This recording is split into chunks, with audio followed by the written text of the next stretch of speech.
नमस्कार मित्रांनो, मी सुरेश विठ्ठल वगैरे third year MBBS student from government medical college Sindhudurg.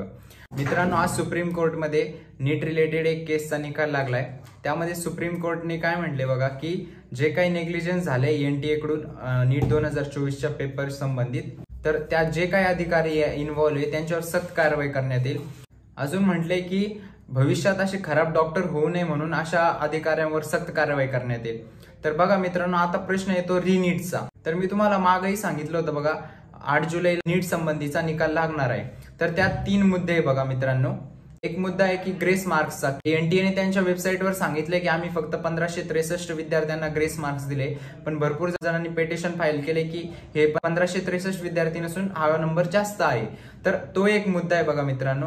त्यामुळे काय होईल की आपला जो निकाल आहे तो एखाद्या वेळेस रिपब्लिश होईल किंवा त्यामध्ये रिव्हॅल्युएशन होईल काय विद्यार्थ्यांचा आणि निकाल रिपब्लिश होईल।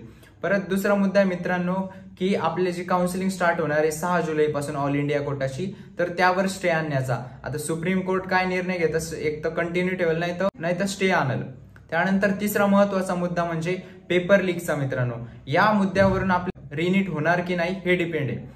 तर त्यात कसं आहे, जे गोध्राचा म्हणजेच गुजरात आणि पटनाचा म्हणजेच बिहारचा जो काही इन्व्हेस्टिगेशन ऑफिसर आहे त्यांच्या मतावर अवलंबून आहे ते जर म्हटले की समजा हा जो पेपर लीकचा स्कॅम वगैरे जो काय होता तो मोठ्या प्रमाणात झालाय आणि आम्हाला ते ट्रेस करणं खूप अवघड जाते, तर कुठे जाऊन सुप्रीम कोर्ट निर्णय ही एक्झाम रद्द करण्यात येईल आणि एक नवीन पेपर घेण्यात येईल।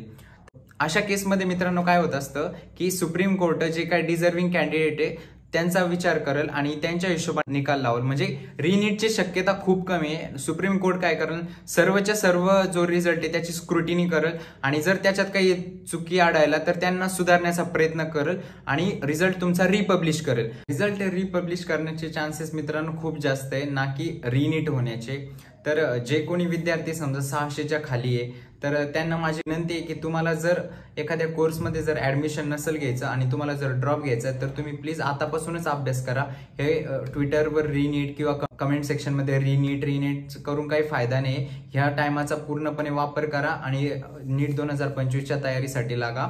अशा विद्यार्थ्यांना जर कमेंट सेक्शन मध्ये काही तुमच्या प्रतिक्रिया द्यायच्या तर त्याही देऊ शकता, पण माझं एकच म्हणणं आहे की तुम्ही प्लीज अभ्यास करा, हे रिनीटच्या नादी लागू नका। आणि जे विद्यार्थी समजा ज्यांना JMC भेटू शकतं किंवा इतर काही कोर्सेस भेटू शकतं त्यांनी इतर काउन्सिलिंग रिलेटेड व्हिडिओ बघा, रिनीट होण्याचे चान्सेस खूप कमी आहे। तुम्हाला जर माझे व्हिडिओ आवडत असेल मित्रांनो तर प्लीज चॅनलला सबस्क्राईब करा, व्हिडिओला लाईक करा आणि तुमच्या जास्तीत जास्त मित्रांपर्यंत हा व्हिडिओ शेअर करा।